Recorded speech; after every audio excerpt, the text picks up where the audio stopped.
गोष्ट जर आम्ही परमेश्वराने केलेली आमच्या जीवनामध्ये आठवत बसलो तर बराच वेळ आपल्याला उपकार स्तुती करता येईल. हालेलुया. प्रार्थनेमध्ये प्रियांनो अशा पद्धतीनं वाढत जाऊया. जेव्हा मी उपकार स्तुती करायला बसतो, जेव्हा आम्ही वैयक्तिक प्रार्थनेत बसतो ना, अधिकाधिक वेळ परमेश्वराच्या उपकार स्तुतीमध्ये घालवूयात. त्याच्या नानाविध नावांचं वर्णन करूयात, त्याच्या महत्कृत्यांचं वर्णन करूयात, त्यांनी मनुष्य मात्रावरती केलेल्या कृपेबद्दल त्याचे आभार मानूयात, त्याच्या असण्याबद्दल, त्याच्या सर्वोच्च असण्याबद्दल, त्याच्या सामर्थ्याबद्दल त्याचे आभार मानूयात, त्याचा पुत्र प्रभू येशू ख्रिस्त त्याद्वारे त्याने केलेल्या अपार प्रीतीबद्दल त्याचे आभार मानूयात, त्याने आम्हा बदली वधस्तंभावरचं मरण स्वीकारलंय त्याबद्दल आभार मानूयात.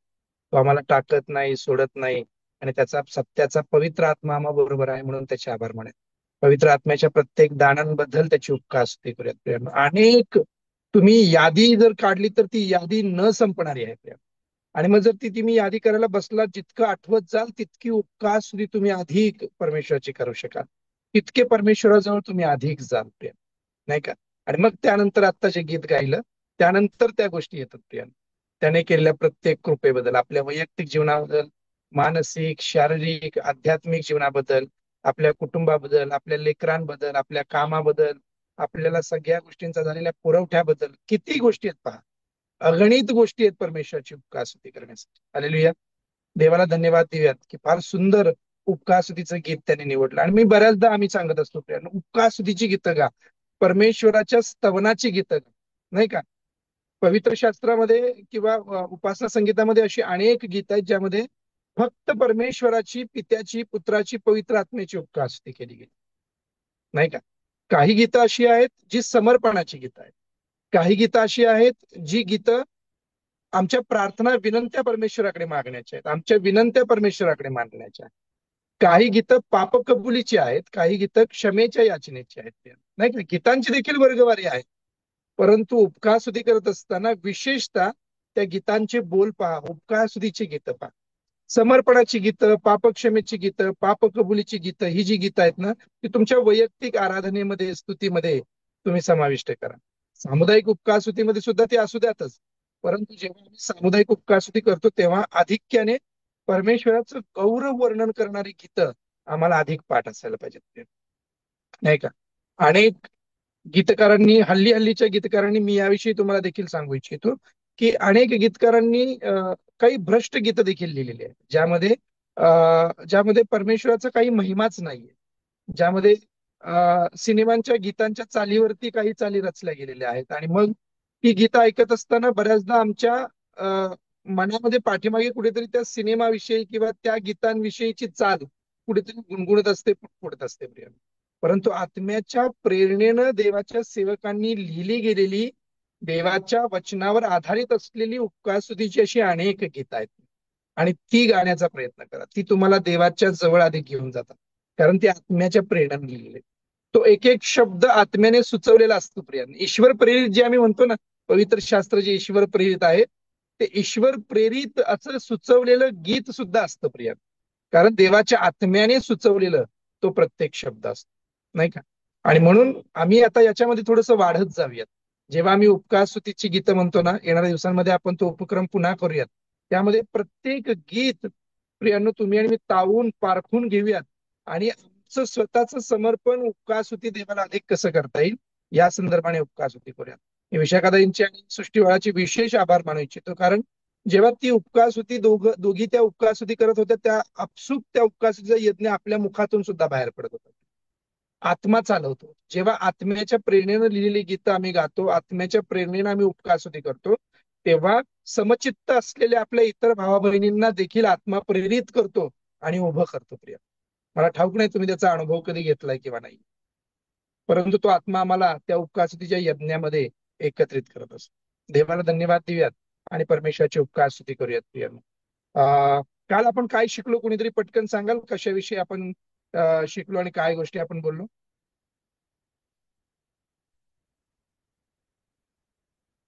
लोभ लोभ असणे, लोभाविषयी शिकलो.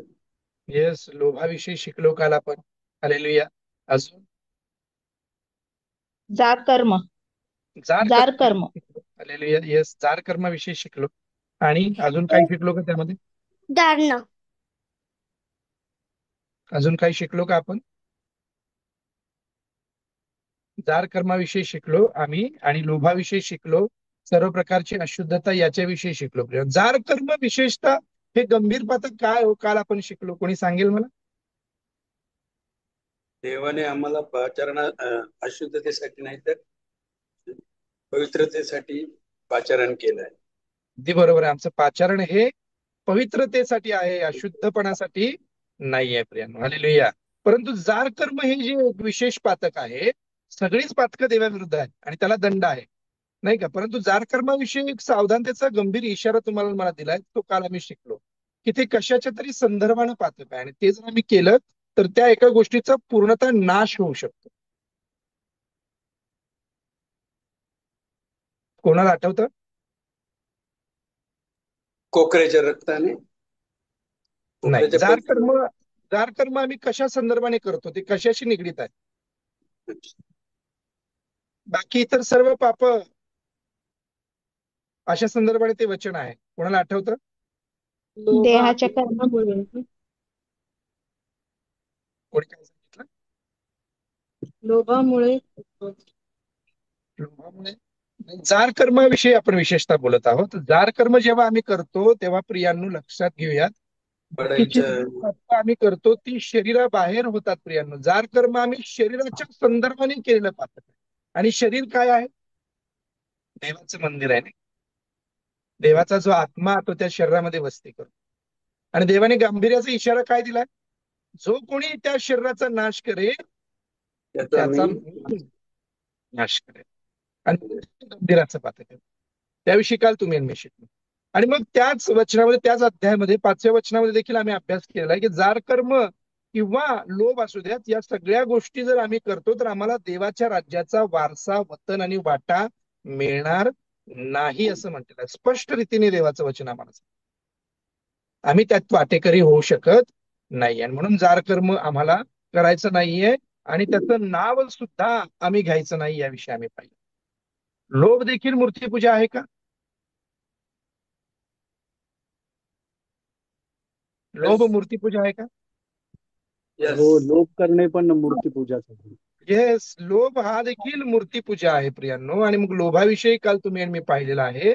10 आज्ञांपैकी शेवटची आज्ञा जी दिलेली आहे त्यामध्ये आम्हाला सांगितलं की आम्हाला कशाचा, शेजारच्या घराचा, पत्नीचा, दात, गाढवे, मेंढर यांचा लोभ धरायचा नाही. लोभातून अनेक महाभयंकर अशा पातकांना जन्म मिळतो प्रिया, नाही का? आणि मग आम्ही लुकाच्या 12-15 अध्यायामध्ये शिकलेलो की आम्हाला लोभापासून दूर राहायला सांगितलंय, कारण जर आम्ही पुष्कळ संपत्ती मिळवली तर ती संपत्ती आमचं जीवन होत नाही. आणि म्हणून जेवढं देवाने दिलेलं आहे त्यामध्ये तुम्हाला आणि मला समाधानी राहणं फार गरजेचं आहे, कारण आमच्या पित्याला आम्हाला काय आवश्यक आहे हे माहिती आहे प्रेम, तो ते जाणतो. नाही, लोभी व्यक्ती जे असतात त्यांचं वर्गीकरण खोटे संदेष्टे आणि अमंगळ जीवनक्रम जगणाऱ्या लोकांमध्ये केलेलं आहे.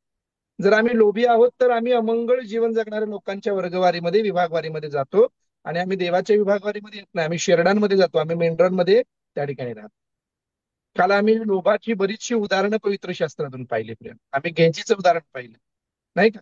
तो त्या नामानाच्या मागे मागे गेला, लोभ सुटला आणि फक्त त्याच्यावरच नाही तर येणाऱ्या अनेक पिढ्यांवरती देवाचा क्रोध आणि शाप त्या ठिकाणी आला. आपण ते शिकलो. एकाच पातक लपवून काही गोष्टी त्याने आणल्या. एक शिनारी झगा त्याला आवडला प्रियांनो आणि त्याने तो लपवून ठेवला. त्याच्याबरोबर काही सोने चांदी त्याने आणलं आणि फक्त त्याचाच नाही तर दुर्दैवी असा त्याच्या संपूर्ण कुळाचा, कुटुंबाचा तोंडमार करून त्या ठिकाणी नाश करण्यात आला. किती भयंकर आहे पहा. लोभ अनेक महाभयंकर पातकांना त्या ठिकाणी जन्म देतं. आबाविषयी आम्ही पाहिलं, द्राक्षमण्याचा लोभ झाला आणि इजबेली करवी त्याने त्या ठिकाणी खून केला आणि मग देवाने स्वर्गातून त्याच्या सेवकांकरवी त्याच्यावरती महाभयंकर असा शाप बोलावला. त्यानंतर आम्ही दाविदाचं पाहिलं, बेतशेबेचा, शेजाऱ्याच्या पत्नीचा लोभ त्याने धरला, त्याचं देखील पातक गंभीर होतं आणि त्याचा मुलगा, त्याला दंडाज्ञा त्या ठिकाणी झाली. देवाची कृपा त्याच्यावरती होती म्हणून तो जगला, नाही का? परंतु त्याचा मुलगा त्या ठिकाणी मेला. शौलाचं आम्ही पाहिलं की आगागाला मारायला सांगितलेलं असताना, आगागाची सगळी संपत्ती नष्ट करायला सांगितलेली असताना त्याने काही पुष्ट पशु आपल्या बरोबर आणले आणि देवाने म्हणाला की मी हे तुला अर्पायला सांगितले, आणले होते. लोभ झाला आणि देवाने त्याला स्थानभ्रष्ट करून टाकलं. स्थानभ्रष्ट, पहिला इस्रायलाचा राजा प्रिय, काल आम्ही पाहिलं.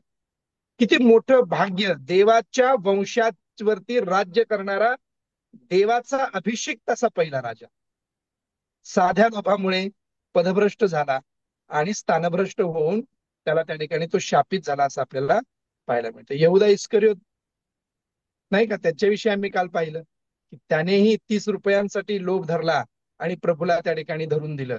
त्याचा जन्म झाला नसता तरी बरे, त्याची माता प्रसवली नसती तरी बरं, असा त्याच्यावरती प्रियानो दोषारोप. लोभ वाईट आहे. आणि मग काल आम्ही प्रार्थनेचा मुद्दा घेतला होता. कोणाला आठवतो का काय प्रार्थनेचा मुद्दा आम्ही घेतला होता? कोणी कोणी प्रार्थना केली सांगू नका, परंतु आठवण म्हणून मी तुम्हाला पुन्हा ती आठवण करून देण्याचा प्रयत्न करत. काय प्रार्थना करायची होती काल आपल्याला?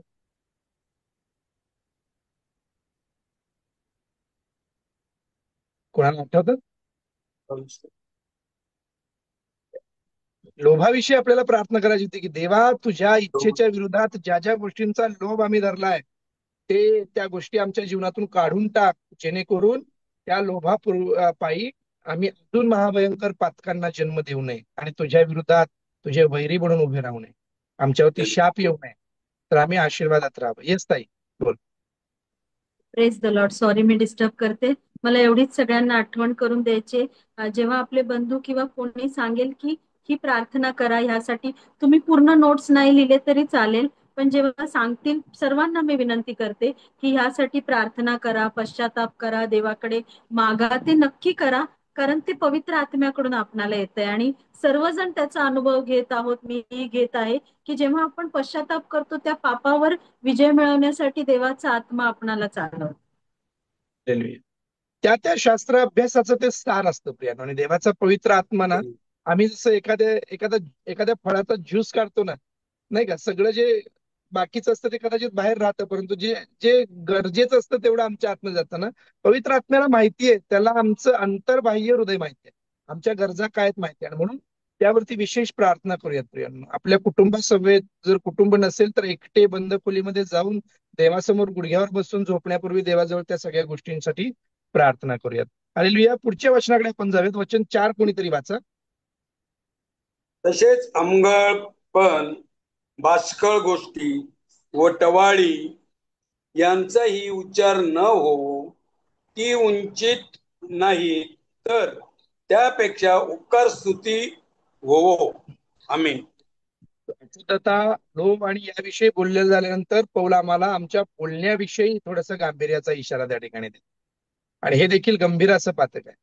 आणि ते जरी बोलायला किंवा वाचायला वरवर वाटत असलं की बाष्कळ गोष्टी आहेत, टवाळ्या आहेत, हे आमच्याकडनं न हो, त्याचा उच्चारही होऊ नये, त्या उचित नाहीयेत, त्याउलट उपकार स्तुती हो असं म्हटलेलं आहे.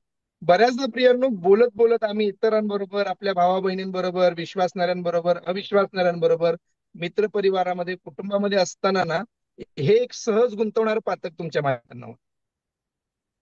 मीही त्यामध्ये आहे, आपण सर्वजण त्यामध्ये कदाचित असं सहज बोलता बोलता आम्ही या एका लहानशा अशा सहज गुंतवणाऱ्या आणि बोलवणाऱ्या पातकामध्ये जातो. परंतु त्याचा दंड आणि त्याचा दुष्परिणाम देखील आधीच्या पातकान इतकाच गंभीर आहे प्रिय. हे समजून घेणं गरजेचं आहे. बाष्कळपणा जो आहे किंवा टवाळ्या ज्या आहेत प्रियांनो, त्या टवाळ्या आम्हाला करायच्या नाहीयेत असं सांगितलेलं आहे. त्या तुमच्या माझ्यासाठी उचित नाहीयेत असं म्हटलेलं आहे. त्या आम्हाला काहीच फायद्याच्या किंवा उपयोगाच्या नाहीयेत. त्या का उपयोगाच्या नाहीयेत, कशा त्या आम्हासाठी हानिकारक आहेत, कशा त्या आमच्या आणि देवाच्या मध्ये अणभिंत निर्माण करणाऱ्या आहेत, त्याविषयी तुम्हाला मला शिकायचं आहे. बाष्कळपणा आणि टवाळी म्हणजे काय प्रियांनो? तुम्हाला ठाऊक आहे का या शब्दांचा अर्थ नेमका काय? बाष्कळ बोलणे म्हणजे काय? व्यर्थ बोलणे, वाईट बोलणे, आणि टवाळी म्हणजे निंदा करणे.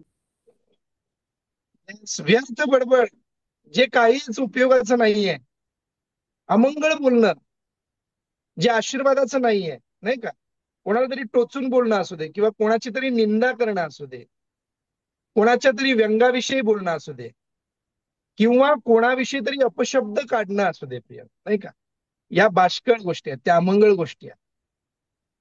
आणि टवाळी, निंदा, नालस्ती किंवा एखाद्याची सहज मस्करी करणे बऱ्याचदा आम्ही करतो, परंतु ती खालच्या थराला जाऊन देखील बऱ्याचदा केली जाते, ती टवाळी होते प्रिय, नाही का.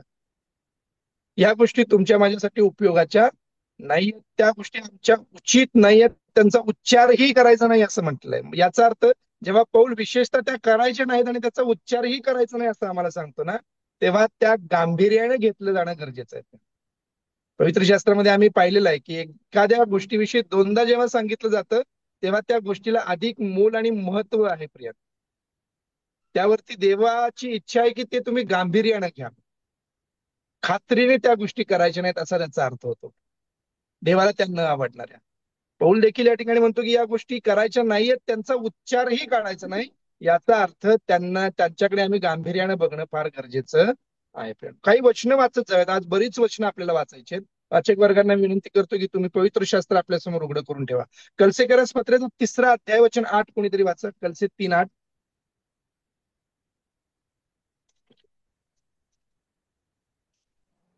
परंतु आता क्रोध, संताप, दुष्टपण, मुखाने निंदा व शिवीगाळ करणे ही सर्व आपणापासून दूर करा. आमेन. हालेलुया. आता काय सांगितलेलं आहे? क्रोध, संताप, दुष्टपणा, निंदा आणि मुखाने शिवीगाळ ही आपणापासून तुम्ही दूर करा, ती काढून टाकायला सांगितलेले. का काढून टाकायला सांगितलेले आता? कारण आता तुम्ही नवे झालेले आहात. पूर्वी तुम्ही काय होता? जुने होता. जुन्या मनुष्याला त्या गोष्टी सगळ्या करणं प्राप्त होतं, तो करत होता, आम्ही देखील करत होतो. परंतु आता ख्रिस्त सदृश्य असा नवा मनुष्य आम्ही धारण केल्यामुळे, त्याचं पावित्र्य आणि नीतिमत्व यामध्ये आम्ही नवे झाल्यामुळे तुम्हाला आणि मला या सगळ्या गोष्टी, निंदा, दुष्टपणा, मुखाने शिवीगाळ, संताप किंवा एखाद्याविषयी क्रोध व्यक्त करणे, या सगळ्या गोष्टी आमच्यापासून दूर करायच्या आहेत. कारण आम्हाला एकमेकांशी लबाडी करण्याची मुभा नाहीये. आम्ही जुन्या मनुष्यास त्याच्या कृतीसह काढून टाकलेला आहे. जुने आहात तुम्हाला मुभा आहे, नवे आहात तुम्हाला मुभा नाहीये. ते आम्हाला करायचं नाहीये. त्याची वाच्यता देखील आमच्यात होता कामा नये. इफिस 4:29 मध्ये देखील आम्हाला सांगितलेलं आहे. कोणीतरी वाचा. मागच्याच आम्ही मननामध्ये ते शिकलोय.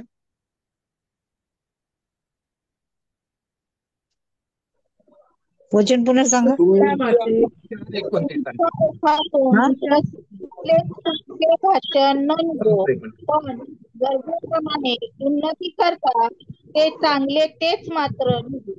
त्यासाठी की जेणेकरून ऐकणाऱ्यांना कृपादान प्राप्त व्हावे. आमेन.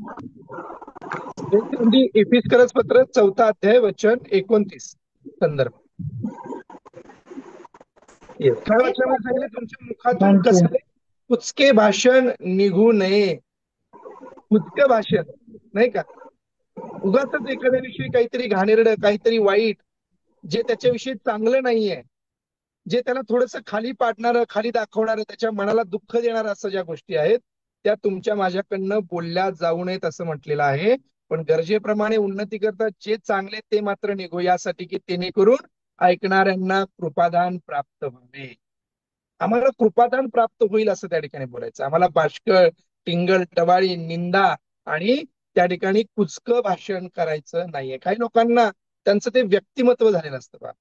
आपल्यामध्ये सुद्धा त्या बऱ्याच गोष्टी असतात की आम्ही एखाद्या विषयी त्या गोष्टी सहज बोलून जातो, परंतु त्या गोष्टींचा आघात, परिणाम, दुष्परिणाम त्या व्यक्तीवरती, समोरच्या व्यक्तीवरती फार होत असतो. आणि म्हणून आम्हाला ते जपणं गरजेचं आहे. का? कारण या सगळ्या मागे एक कारण आहे की आम्ही देवामध्ये नवी उत्पत्ती आहोत आणि देवाने आम्हाला आशीर्वाद दिलेला आहे आणि आम्हाला देखील इतरांना आशीर्वाद द्यायचा. तितास पत्राचा 3 अध्याय वचन 2 कोणीतरी वाचा.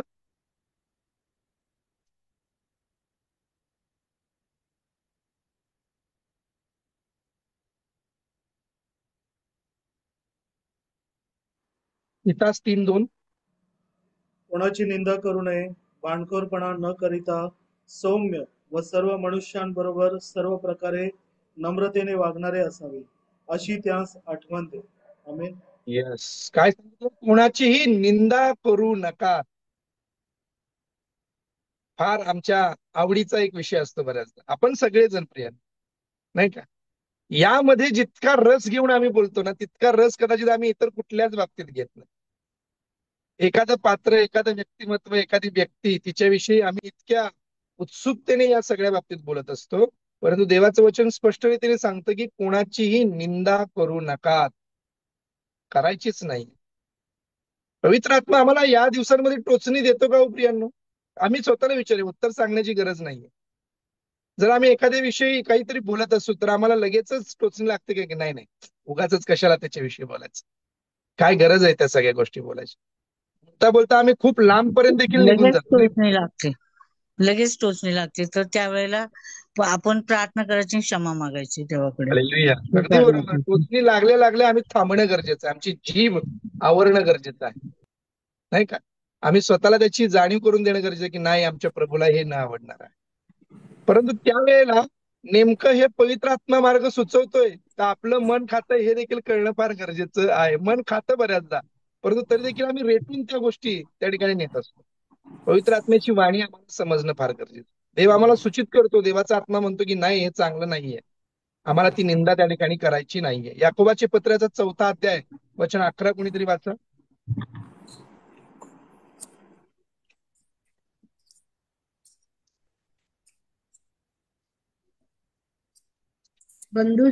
बंधूंनो, एकमेकांविरुद्ध बोलू नका. जो बंधू विरुद्ध बोलतो व आपल्या बंधूला दोष लावितो तो नियमाविरुद्ध बोलतो व नियमाला दोष लावतो. जर तू नियमाला दोष लावतोस तर तू नियम पाळणारा नव्हेस, न्यायाधीश आहेस. गंभीर पात्र काय प्रिया? आम्ही कोणाची तरी बरोबरी करायला जातो जेव्हा आम्ही काय करतो, एकमेकांविरुद्ध बोलतो, तेव्हा आम्ही न्यायाधीश होतो प्रिया. आणि न्यायाधीश कोण आहे? किती न्यायाधीश आहेत जगामध्ये?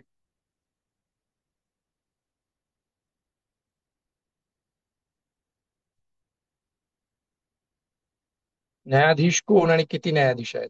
एकच आहे परमेश्वर. हालेलुया. एकच न्याय करणारा पिता, पवित्र आत्मा आणि पुत्र प्रियानो, त्रैक्य देव जो सिंहासनावरती बसलेला, नाही का? तुम्ही आणि मी जर आपल्या बंधूविरुद्ध किंवा एकमेकांविरुद्ध बोलतो तर आम्ही त्याला दोषी ठरवतो आणि नियमांविरुद्ध बोलतो आणि नियमाला दोषी ठरवतो प्रिया. आणि मग त्याद्वारे आम्ही काय करतो, जर आम्ही नियमाला दोषी ठरवणारे आहोत तर आम्ही नियम पाळणारे नाही आहोत, आम्ही आज्ञा पालन करणारे नाही आहोत, तर आम्ही न्यायाधीश बनतो प्रिया. आणि म्हणून बंधूविरुद्ध, भगिनींविरुद्ध किंवा विश्वासणाऱ्यांविरुद्ध किंवा इतर कोणाविरुद्धही कसल्याही प्रकारची निंदा किंवा कसल्याही प्रकारचं दोषारोप आम्हाकडनं होता कामा नये. हे सगळ्यांसाठी, तुमच्या माझ्यासाठी, सगळ्यांसाठी देवाचं वचन आज नव्याने येत आहे. आम्ही त्याविषयी सावरूया. या छोट्या छोट्या गोष्टी जर आम्ही जपल्यात ना प्रियांनो, तर याच्यावर चांगलं काहीतरी आम्हाला बांधता येईल, उभं करता येईल आणि देवाला ते आवडणार असं असेल. देवाची ही लहानशी वाणी जरी आम्ही ऐकली, ती साधी टोचणी जरी आम्हाला लागली ना, तर आमचं बोलणं फार कृपायुक्त आणि आशीर्वादित होऊ शकेल. लोक आम्हाकडे येतील आणि आम्हा बरोबर बसून उपकारस्तुती करतील, परमेश्वराचं गौरव करतील प्रिय. किंवा ते येतील आणि आम्हाला विनंती करतील की तुम्ही तुमच्या देवाकडे आमच्यासाठी प्रार्थना करा. कारण बोलण्याद्वारे देखील लोकांना कळतं, नाही का? हालेलुया. बोलण्याद्वारेच बऱ्याचदा लोकांना कळतं की या व्यक्तीमध्ये बदल, परिवर्तन आहे, हिचं बोलणं फार आशीर्वादित आणि कृपायुक्त आहे. या सगळ्या गोष्टी आम्हाला करायच्या नाहीयेत, कारण आम्ही बदललेले आहोत. आमच्या अंतःकरणाची सुंता झालेली आहे, आमच्या अंतःकरणाचा पालट झालेला आहोत. आम्ही नवी उत्पत्ती केली गेलेलो आहोत. ख्रिस्त सदृश्य नवा मनुष्य तुम्ही आणि मी धारण केलेला आहे. आणि ख्रिस्त अशा गोष्टी करतो का? ख्रिस्ताने कोणाची निंदा, बाष्कळ, टिंगल टवाळी केलेली किंवा या गोष्टी आम्ही ऐकल्यात का, पाहिल्यात का, वाचल्यात का? नाही, नाही का? ज्यांना दोष देणं त्याला भाग आहे, ज्यांनी देवाविरुद्ध पातक केलेला आहे त्यांची त्याने निंदा केली आहे जरूर, परंतु उगाच शिष्यांना घेऊन त्या सगळ्या गोष्टी त्याने केल्या आम्हाला वाचा. आम्हाला तशा पद्धतीनं ख्रिस्त त्या ठिकाणी धारण करायचा आहे.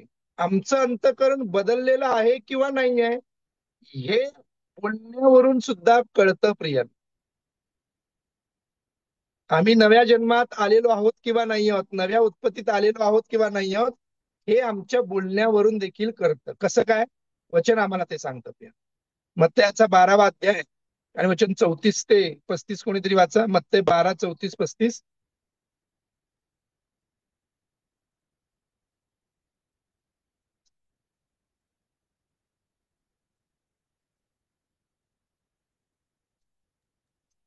अहो सापाच्या पिल्लांनो, तुम्ही वाईट असता तुम्हाला चांगल्या गोष्टी कशा बोलता येतील? कारण अंतःकरणात जे भरून गेले आहे तेच मुखावाटे निघणार.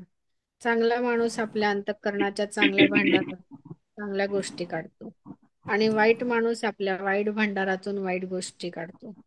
मी तुम्हाला सांगतो की माणसे जो येस. अहो सापाच्या पिल्लांनो, तुमच्या अंतःकरणातून जे भरलेलं आहे तेच तुमच्या मुखातून निघणार असं म्हटलंय. म्हणून मी तुम्हाला म्हटलं की जे नवं अंतकरण आहे, जे बदललेलं, पालटलेलं, शस्त्रक्रिया झालेलं मांसमय अंतकरण आहे, जे ख्रिस्ताने आम्हाला दिलेलं आहे, त्यातून चांगल्याच गोष्टी बाहेर येतात.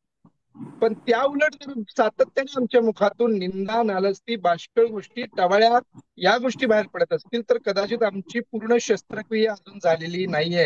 अंतकरणाचा पालट, अंतकरणाची सुंता अजूनही झालेली नाहीये. आमच्या बोलण्यावरून हे स्पष्ट होत. या सगळ्या गोष्टी आम्हाला का करायच्या नाहीयेत? कारण बोलण्यावरून सुद्धा दंड आहे प्रियांनो, नाही का? बोलण्याला जे आम्ही बोलतो ते सगळं काही नोंद केलं जात आहे, ते ऐकलं जात आहे प्रियांनो, आणि त्यावरून आम्हाला दंडज्ञ किंवा आशीर्वाद द्यायचं हे देखील ठरतं. त्याच अध्यायामध्ये आता जे वचन आम्ही वाचलं त्याच्याच पुढच्या वचनांमध्ये 36 आणि 37 मध्ये आम्हाला वाचायला मिळतं. काय सांगितलं वाचा?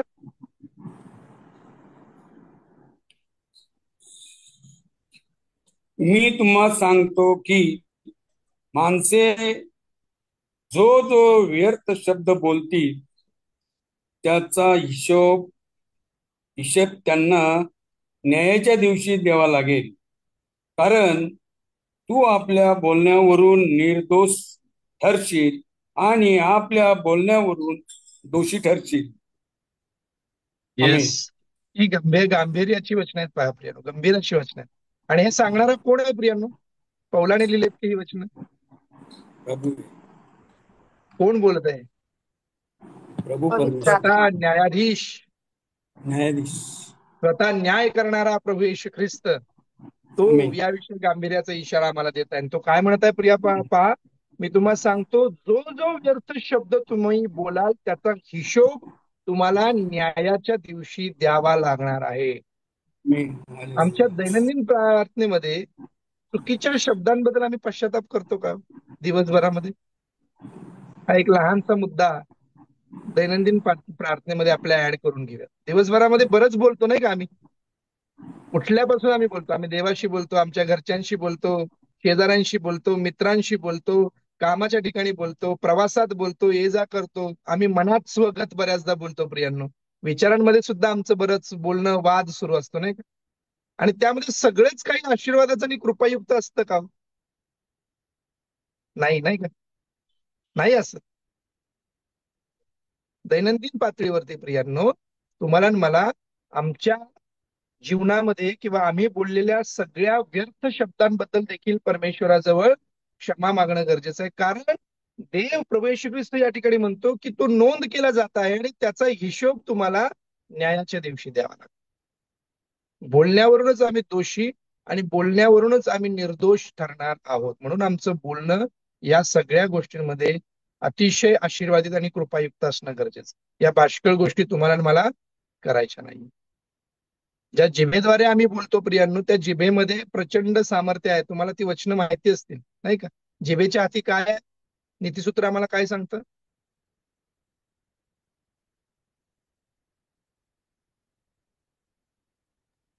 जिभेच्या हाती काय आहे?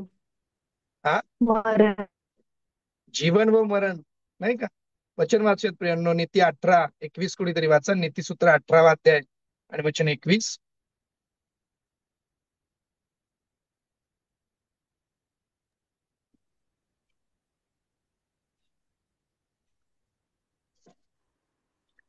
जिभेच्या हाती मृत्यू व जीवन हे आहेत, तिचे आवड धरणारे तिचे फळ भोगतात. हालेलुया.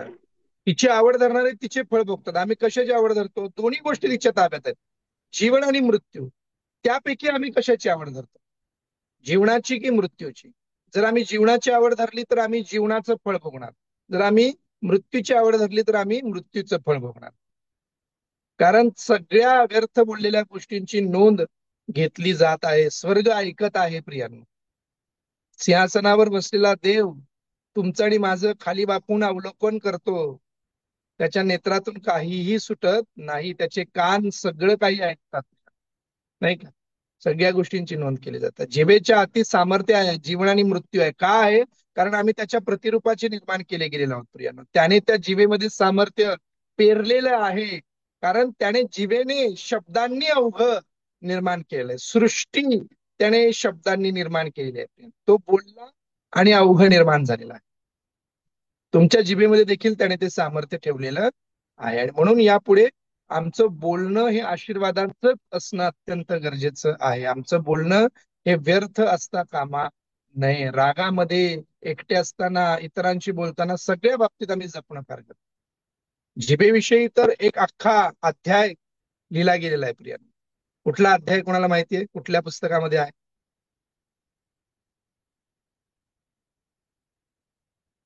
माहिती आहे का? पवित्र शास्त्र. याकोबाचे पत्र आहे.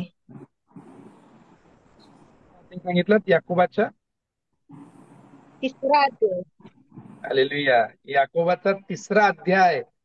आणि त्या 3ऱ्या अध्यायामध्ये प्रियांनो सगळ्याच गोष्टी जणू सांगितलेल्या आहेत. त्यातल्या काही ठराविक गोष्टी आम्ही वाचण्याचा प्रयत्न करूयात. याकोबाचा 3रा अध्याय वचन 5 पासून पुढे त्या ठिकाणी आपण एक एक वचन वाचत जाऊयात. याकोब 3:5 पासून पुढे. तशी जिभेही लहानसे अंग असून मोठ्या गोष्टींची फुशारकी मारिते. पहा किती थोडका विस्तव केवढ्या मोठ्या रानाला पेटवितो. पुढे वाचा, 12 पर्यंत वाचत जाऊयात. जीभ ही आग आहे, ती अनितीचे भुवन आहे. आपल्या अवयवात सर्व शरीर मलिन करणारा अवयव जीभ आहे. ती भवचक्राला आग लावणारी आणि नरकाने पेटवलेली अशी आहे. शापदे, पक्षी, सरपटणारे प्राणी व समुद्रातील जीव या प्रत्येकाचा स्वभाव मनुष्य स्वभावाला वश झाले आहे आणि होत आहे. परंतु मनुष्यांपैकी कोणीही जिभेला वश कराव्यास समर्थ नाही. ती शांतीरहित असून दुष्ट आहे व प्राणघातक विषाने भरलेली आहे. तिच्या योगे प्रभू पिता याची आपण स्तुती करतो आणि देवाच्या प्रतिमेप्रमाणे केलेल्या मनुष्यास तिच्याच योगे शापही देतो. एकाच तोंडातून स्तुती व शाप निघतात. माझ्या बंधूंनो, अशी गोष्ट व्हावी हे उचित नाही. झऱ्याच्या एका छिद्रातून गोड पाणी व कडू पाणी निघते काय? माझ्या बंधूंनो, अंजिराला जैतुनाची फळे आणि द्राक्षवेलेला अंजीर येतील काय? तसेच खाऱ्या पाण्यातून गोड पाणी निघणार नाही. प्रियांनो, आम्ही हे वचन वाचलेलं आहे. बऱ्याचदा याच्यावरती अनेक संदेश, उपदेश, मनन आम्ही चालवलेले आहेत, घेतलेले आहेत. परंतु आज देवाच्या आत्म्याद्वारे नव्याने या गोष्टी आमच्या समोर. जीभ जी आहे तिला काय म्हटलेलं आहे? नरकाची आग असं म्हटलेलं आहे. लहानशी गोष्ट आहे, लहानचा अवयव आहे, परंतु ती खूप मोठं रान पेटवू शकते. नाही, ती आम्हाला शापभ्रष्ट करू शकते प्रिया. ती आम्हाला दोष लावू शकते. देवासमोर आम्हाला दोषी ठरवू शकते प्रिया. नाही, आणि तिच्याविषयी म्हटलेलं आहे ती अनितीचे भुवन आहे. आपल्या सर्व अवयवात आम्हाला अमंगळ करणारा अवयव जीभ आहे. सृष्टीचं चक्र पेटवणारी, नरकाने पेटवलेली अशी आहे. किती गंभीर सांगितलेल्या गोष्टी याच्यामध्ये. जिभेला वश करायला कोणीही समर्थ नाहीये. जीभ ही शांतीरहित असून दुष्ट आहे व प्राणघातक विषाणे भरलेली आहे. तिच्याद्वारे आम्ही स्तुतीही करतो आणि शापही देतो. आणि मग ह्या गोष्टी दोन्ही एकाच वेळेला कशा होऊ शकतात, आम्ही जपणं गरजेचं. आणि म्हणून बाष्कळ, अमंगळ, टवाळी करणे या गोष्टी आम्हाला उचित नाहीयेत आणि त्याचा उच्चारही आम्हाला उपयोगाचा नाहीये. कारण तुम्ही आणि मी ख्रिस्ताच्या प्रतिरूपाचे आता नवे असे केले गेलेलो आहोत. वृत्तीत तुमचं आणि माझं नवीनीकरण झालेलं आहे. ख्रिस्त सदृश्य असा नवा मनुष्य आम्ही धारण केलेला आहे. आणि ख्रिस्त आशीर्वाद देतो. ख्रिस्त कृपाळू आहे. हालेलुया. तुम्हाला आणि मला देखील तसं कृपायुक्त बोलणं अत्यंत गरजेचं आहे. 1 पेत्र्याचा 3रा अध्याय वचन 10 कोणीतरी वाचा. 1 पेत्र 3:10.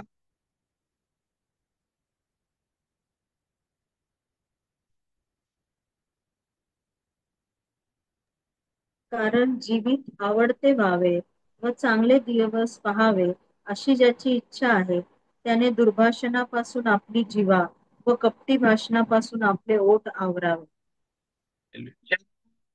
जीवनाची आवड आहे, ज्यांना चांगले दिवस यावेत असं वाटतं, त्यांनी आपली जीभ आवरणं आणि आपले ओठ आवरणं गरजेचं आहे. आम्ही आमच्या स्वतःच्या शब्दांमध्ये गुरफटतो का हो कधी कधी?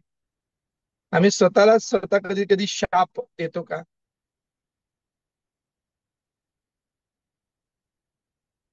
जेव्हा अडचणीची, आव्हानाचे, संघर्षाचे दिवस असतात, बऱ्याचदा आम्ही स्वतःला पुसतो, मी काही फार चांगला नाहीये. उत्पत्तीचा अध्याय वाचा, निर्माण केल्यानंतर प्रभू काय म्हणतो? काय म्हटला प्रभू?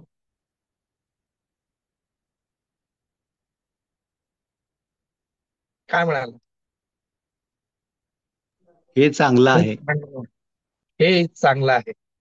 आणि आम्ही जेव्हा व्यथित असतो, दुःखी असतो, कष्टात असतो, परीक्षेत असतो, तेव्हा आम्ही सहज काय बोलतो? काही चांगला नाहीये मी. देवाच्या विरोधात आम्ही बोलायला लागतो. देव म्हणतो की हे चांगलं आहे. देवाने चांगलं निर्माण केलं. आमची काही किंमत नाहीये. किती मोल आहे तुमचं? तुम्हाला ठाऊक आहे का तुमचं मोल काय?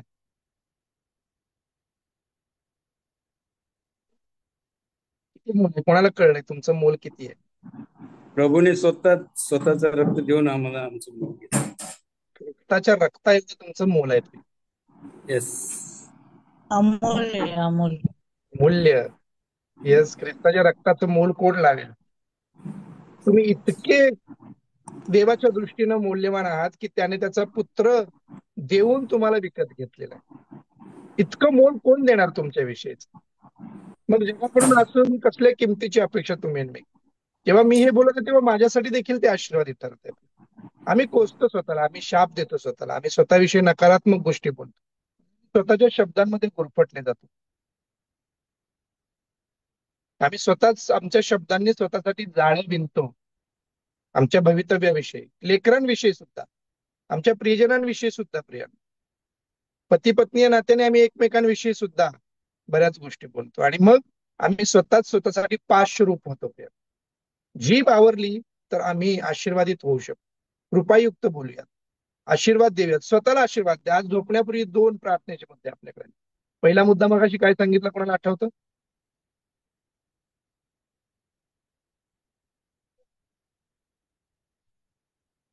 दिवसभरामध्ये बोललेल्या व्यर्थ शब्दांबद्दल आम्हाला काय करायचे? क्षमा मागायची.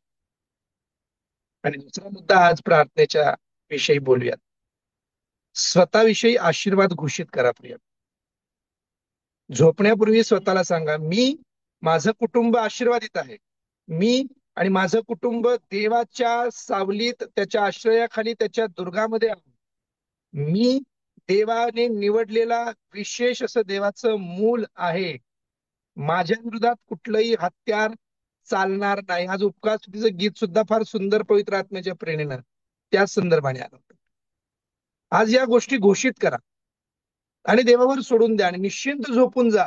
कितीही तुमची नाव, तुमची बोट कितीही मोठ्या वादळात असू द्या. ठाऊक आहे, आपल्यापैकी बऱ्याच लोकांच्या जीवनामध्ये टीकेचा संघर्ष सुरू आहे. प्रिय, टिपेचा संघर्ष ज्याला म्हणतो ना आम्ही, फार तुंबळ युद्ध जिथं असतं ना, तशा प्रकारची काही परिस्थिती आपल्या जीवनामध्ये आहे. परंतु आज काय करा ना, ख्रिस्त माझ्या बोटीत आहे आणि तो जसा निवांत, असं त्याला ठाऊक आहे वादळ काही करू शकणार नाही, तसं आज निवांत झोपून जा. त्याच्या स्वाधीन करा सगळ्या गोष्टी, तुमच्या गरजा, तुमची आव्हानं, तुमच्या परीक्षा, तुमचे मोह, तुमच्या जीवनामध्ये असलेल्या सगळ्या वाईट गोष्टी देवाच्या स्वाधीन करा आणि स्वतःला सांगा की मी आशीर्वादित आहे, माझं कुटुंब आशीर्वादित आहे. माझ्या विरुद्ध दुष्कर्मांची किंवा दुष्टाईची कसली हत्यारच चालणार नाहीत. दोषारोप ठेवणारी प्रत्येक जीवा परमेश्वर आज लज्जित आणि फजित करेल, अशी स्वतःविषयी घोषणा करा. हालेलुया.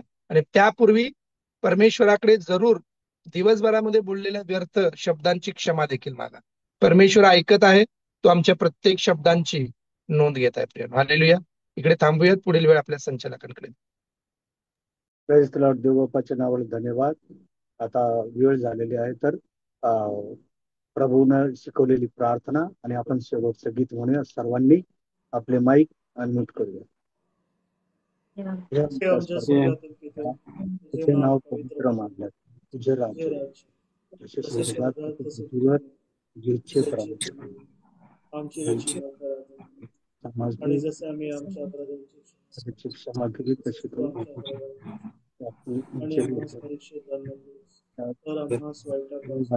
दूर राह. राज्य आणि गौरव सर्व तुझ्यासाठी.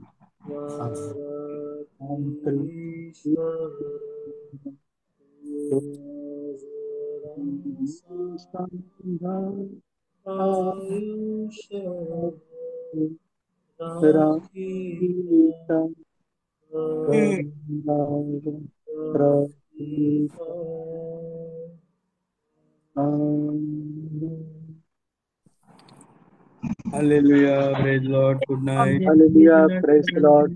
The Lord. Good night. Thank you. Good night. सर्वांना जय मसीह. Praise the Lord. Good night.